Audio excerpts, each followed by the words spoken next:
Pakistan has begun restoring power to millions of people after a major blackout for the second time in 3 months, the first being in October last year. All major cities of the country spent the entire day without electricity supply, which also affected schools and hospitals. According to Pakistan's energy minister, the outage occurred due to a voltage surge. An inquiry has been launched into the outage. Here's a report. Tens of millions of people in Pakistan were left without electricity on Monday, the Power Ministry said. It's the second reported major breakdown of the national grid there during the last 3 months. Factories, hospitals and schools across the country had no power for hours. It came after a voltage fluctuation in the grid occurred in southern Sindh province, according to the country's power minister. Traffic lights and computer screens went dark in Pakistan's commercial capital, Karachi. This was the scene at the Pakistan Stock Exchange. Outages were also reported in the capital, Islamabad. And in Peshawar in the north, some of the city's 2.3 million residents said they were unable to get drinking water because the pumps were powered by electricity. Commuters were left stranded at this metro station in the eastern city of Lahore. The sorry state of Pakistan's power sector is emblematic of an economy that's lurched from one International Monetary Fund bailout to the next. Electricity outages occur frequently because of a lack of funds to upgrade aging infrastructure. When the grid broke down in October, it took several hours before power was restored. The Power Ministry issued a statement saying that work was ongoing to revive the system. And to discuss more about Pakistan, we are now being joined by Omer Altaf, a political analyst from Islamabad. Omer, welcome to WION. Thank you.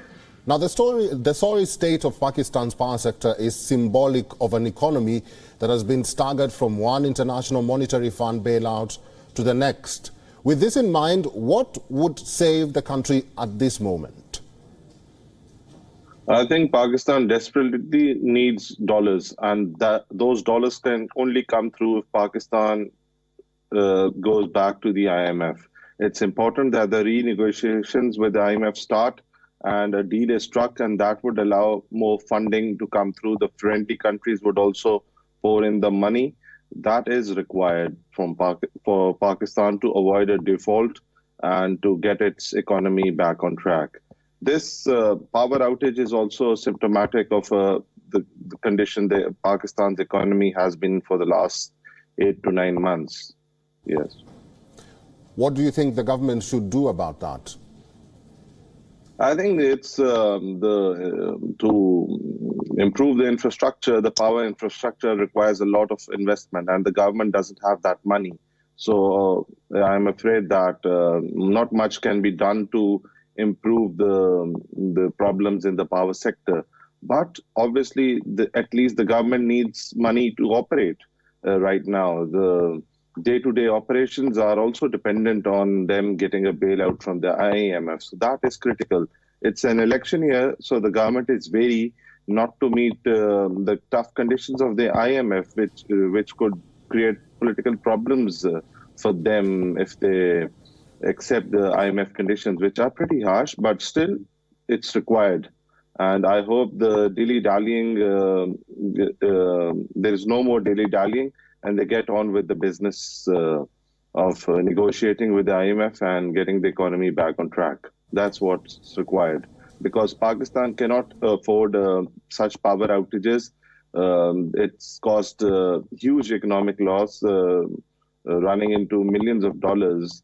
The industry was shut, the hospitals shut down, the schools were shut, and there was no work in the offices possible over the last 24 hours due to what happened. Let's go back to what you're saying and what you've talked about here. Electricity outages occur frequently because of a lack of funds to upgrade aging infrastructure. The government implemented cost-cutting measures which are meant to bring in money, but even that has been opposed. What's the best plan for the country right now to take it out of these problems?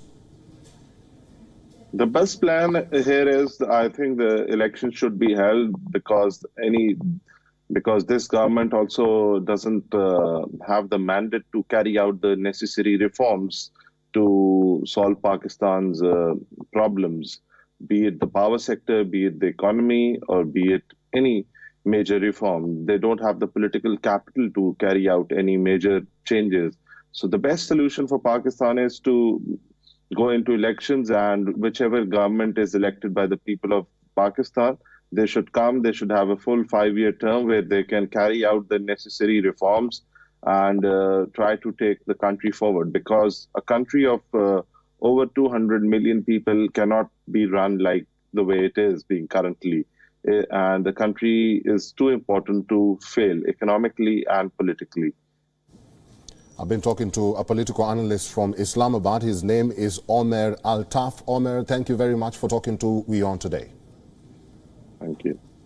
WION is now available in your country. Download the app now and get all the news on the move.